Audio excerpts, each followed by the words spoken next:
Hello दोस्तों, आज हम लोग पढ़ते हैं कि भारत पर अरब आक्रमण कब होता है और किसने किया है। तो आज हम इसके पॉइंट देखते हैं। तो हम देखते हैं इसमें हमारा फर्स्ट क्वेश्चन क्या होगा कि भारत पर अरब आक्रमण किसने और कब किया है। कि भारत पर अरब आक्रमण किसने और कब किया है। तो हम बताएंगे कि मोहम्मद बिन कासिम ने। किसने किया? मोहम्मद बिन कासिम ने। और कब किया है? 712 ईस्वी में। कब किया है? 712 ईस्वी में। नेक्स्ट है कि प्रथम मुस्लिम अरब आक्रमण कौन था। कि प्रथम मुस्लिम अरब आक्रमण कौन था? तो हम बताएंगे ये था मोहम्मद बिन कासिम। कौन था? तो हम बताएंगे कि मोहम्मद बिन कासिम। प्रथम, अगर आपसे कोई पूछता है कि प्रथम मुस्लिम अरब आक्रमणकारी कौन था, तो हम बताएंगे कि ये था मोहम्मद बिन कासिम। नेक्स्ट है कि मोहम्मद बिन कासिम किसका सेनापति था। कि आपसे पूछते हैं कि मोहम्मद बिन कासिम किसका सेनापति था, तो ये किसका था? ये था अल हजाज का। किसका था? ये था अल हजाज का। और ये पूछते हैं कि अल हजाज कौन था, तो अल हजाज इराक का बादशाह था। कौन था? इराक का ये था बादशाह। नेक्स्ट है कि मोहम्मद बिन कासिम के आक्रमण के समय सिंध का राजा कौन था। सिंध का राजा कौन था? तो सिंध का राजा था दाहिर। कौन था? ये था दाहिर। नेक्स्ट है कि दाहिर की दो पुत्रियां थीं। आपसे पूछे कि दाहिर की दो पुत्रियां थी तो उनका क्या नाम था। तो एक का नाम था सूर्यमाला। क्या था? सूर्यमाला। और एक का नाम था परिमाला। तो दाहिर की दो पुत्रियां थी जिसका नाम है सूर्यमाला और परिमाला। नेक्स्ट है कि सिंध का पुराना नाम और राजधानी क्या थी। आपसे पूछे कि सिंध का पुराना नाम और उसकी राजधानी क्या थी।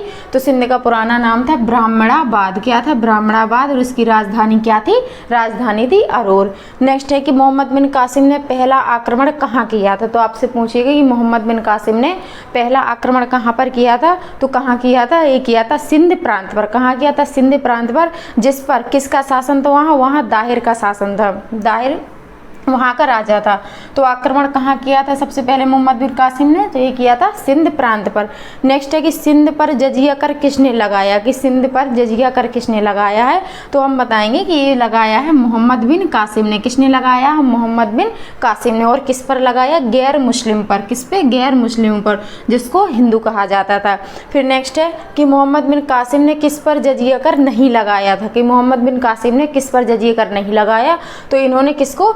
ब्राह्मण और विधवा और विकलांग को छोड़कर इन्होंने इन पर वो कर नहीं लगाया था। नेक्स्ट है कि अरब आक्रमण का उद्देश्य क्या था। जो अरब थे उनका आक्रमण करने का उद्देश्य क्या था। तो हम बताएंगे कि इनका था लूट करना। क्या था? लूट करना और इस्लाम का प्रसार करना। क्या था? लूट करना और इस्लाम का प्रसार करना। नेक्स्ट है कि प्रथम मुस्लिम शासक जिसने सोने के सिक्के जारी किए, तो वो कौन था? प्रथम मुस्लिम शासक जिसने सोने के सिक्के जारी किए, तो वो कौन थे? वो थे मोहम्मद बिन कासिम। कौन था? मोहम्मद बिन कासिम। नेक्स्ट है कि इस सब की जानकारी जो हमारा अरब आक्रमण है, तो अरब आक्रमण की जानकारी किस में मिलती है। तो हम बताएंगे किस में मिलती है। मिलती है चचनामा में। ये चचनामा पुस्तक है, इसमें मिलती है। अगर आपसे कोई पूछता है कि चचनामा के लेखक कौन है, चचनामा के लेखक कौन है, तो ये है अली अहमद। कौन है? ये है अली अहमद है। फिर देखते हैं कि अरब आक्रमण का प्रभाव क्या पड़ता है। तो अरब आक्रमण का प्रभाव क्या है। तो ये है ऊंट पालन हुआ। यहाँ पर क्या हुआ? यहाँ ऊंट पालन हुआ। नेक्स्ट है कि मानचित्र कला का प्रसार हुआ। मानसून के बारे में जाना इन्होंने। और क्या हुआ? खजूर की खेती होती है। क्या हुआ? खजूर की खेती।